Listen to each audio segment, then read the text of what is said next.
रामकृष्ण हरी.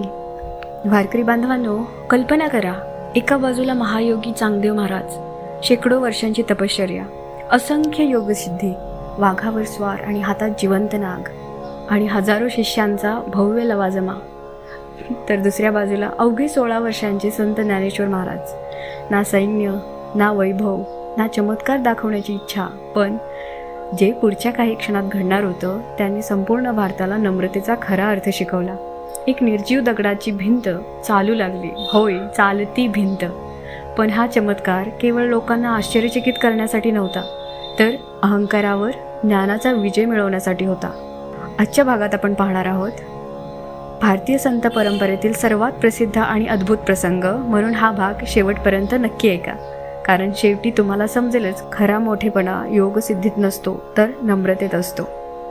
मागील भागात आपण पाहिलं, ज्ञानेश्वरी पूर्ण झाल्यानंतर संत ज्ञानेश्वर महाराजांचं नाव महाराष्ट्राच्या सीमा ओलांडून संपूर्ण भारतभर पोहोचलं. त्यांच्या ज्ञानाची चर्चा योगी, ऋषी, विद्वान आणि राजांच्या दरबारातही होऊ लागली. हीच बातमी पोहोचली महान योगी संत चांगदेव महाराजांपर्यंत. वारकरी परंपरेतील कथानुसार त्यांनी अनेक शतके तपश्चर्या केली होती. त्यांना योगसिद्धी प्राप्त झाल्या होत्या. हजारो शिष्य त्यांचे अनुयायी होते. त्यांच्या एका संकेतावर हिंस्र पशुही शांत होत. पण इतक्या महान तपश्चर्येनंतरही मनाच्या एका कोपऱ्यात अहंकाराची एक छोटीशी ठिणगी अजूनही शिल्लक होती.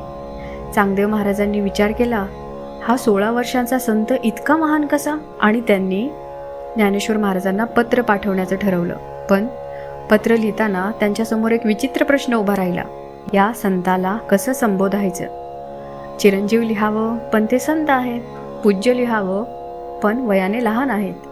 या संभ्रमात त्यांनी एकही शब्द लिहिला नाही आणि कोरेच पत्र नेवासेला पाठवलं. जेव्हा ते पत्र ज्ञानेश्वर महाराजांच्या हातात आलं, तेव्हा मुक्ताबाई हसत म्हणाला, दादा, 1400 वर्ष तपश्चर्या करून हे अजून कोरेच राहिलेले दिसतात.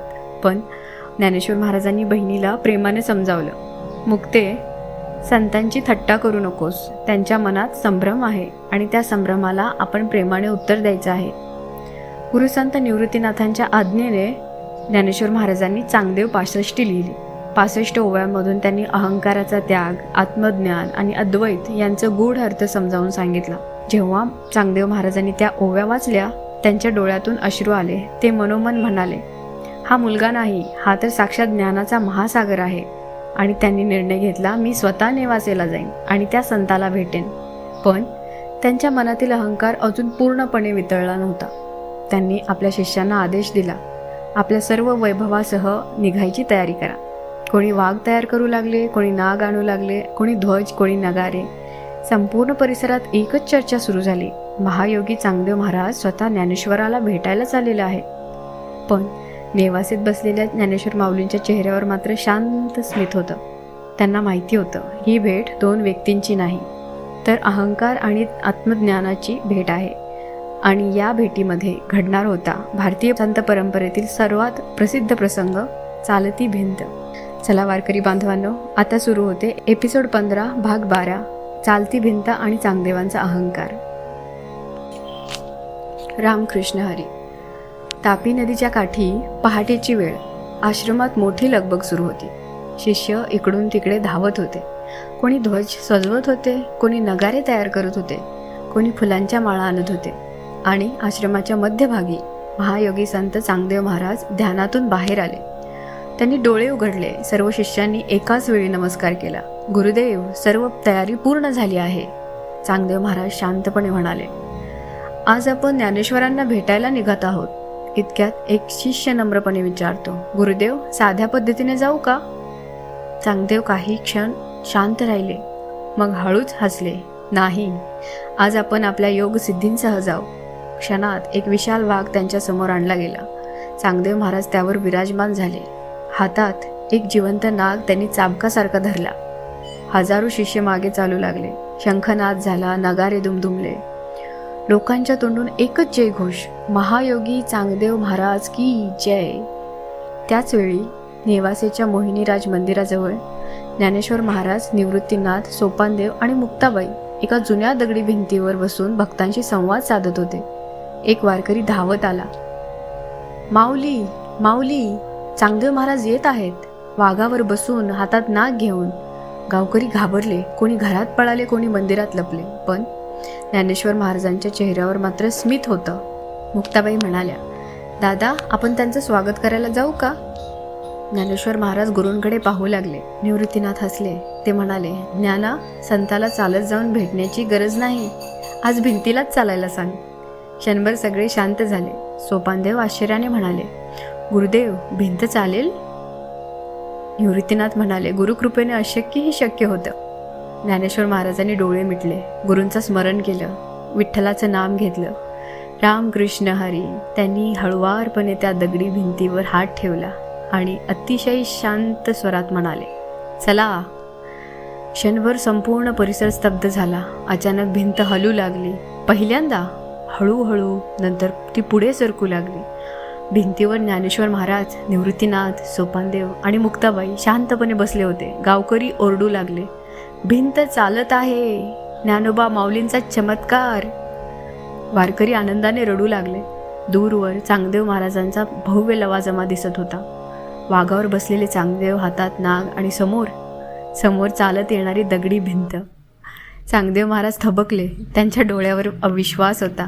चांगदेव महाराज मनात म्हणतात, हे कसं शक्य आहे? मी जिवंत वाघावर बसलो आहे, पण हे निर्जीव दगडाला चालवत आहेत. त्यांच्या हातातील नाग शांत झाला. वाघही जागेवर थांबला. भिंत चांगदेव महाराजांसमोर येऊन थांबली. ज्ञानेश्वर महाराज खाली उतरले. ते नम्रपणे पुढे आले. हात जोडून म्हणाले, स्वागत आहे महाराज. या एका वाक्याने चांगदेव महाराजांच्या अंतःकरणातलं काहीतरी तुटलं. त्यांना जाणवलं, ज्याच्याकडे इतकं ज्ञान आहे तो इतका नम्र कसा? त्यांच्या डोळ्यातून अश्रू वाहू लागले. ते वाघावरून खाली उतरले. नाग जमिनीवर ठेवला आणि सर्वांच्या समोर ज्ञानेश्वर महाराजांच्या चरणी साष्टांग दंडवत घातला. संपूर्ण परिसरात शांतता पसरली. चांगदेव महाराज म्हणाले, माऊली, मला शिष्य म्हणून स्वीकारा. ज्ञानेश्वर महाराज हसले. ते म्हणाले, तुमचा खरा गुरु माझी बहीण मुक्ताबाई होईल. मुक्ताबाई पुढे आल्या. त्या म्हणाल्या, योगसिद्ध मिळवणं मोठं नाही, स्वतःच्या अहंकारावर विजय मिळवणं मोठं आहे. जो स्वतःला ओळखतो त्यालाच परमात्मा सापडतो. चांगदेव महाराजांनी नम्रतेनं मस्तक झुकवलं. वारकरी बांधवांनो, या प्रसंगात ज्ञानेश्वर महाराजांनी स्वतःची शक्ती दाखवण्यासाठी भिंत चालवली नव्हती. त्यांनी चमत्कार केला नाही, तर अहंकारापेक्षा नम्रता श्रेष्ठ आहे, योगसिद्धीपेक्षा आत्मज्ञान श्रेष्ठ आहे, हा संदेश दिला. आजही आळंदीला गेल्यावर ही कथा प्रत्येक वारकरी अभिमानाने सांगतो. वारकरी बांधवांनो, जर या दिव्य प्रसंगाने तुमच्या मनालाही स्पर्श केला असेल तर व्हिडिओला नक्की लाईक करा, विठ्ठल वाइब्स चॅनलला सबस्क्राईब करा आणि हा व्हिडिओ आपल्या कुटुंबियापर्यंत नक्की पोचवा. आजच्या भागासाठी कमेंटमध्ये लिहू शकता, जय ज्ञानेश्वर माऊली. चांगदेव महाराजांचा अहंकार नाहीसा झाला, पण संत ज्ञानेश्वर महाराजांचा प्रवास अजून संपलेला नव्हता. आता सुरू होणार आहे संत नामदेव महाराजांसोबतची भारतभरातली पवित्र तीर्थयात्रा. काशी, द्वारका, प्रयाग, रामेश्वर आणि अनेक दिव्य संतांच्या भेटी. हे सर्व पाहूया एपिसोड 15 भाग 13 मध्ये. तोपर्यंत रामकृष्ण हरी.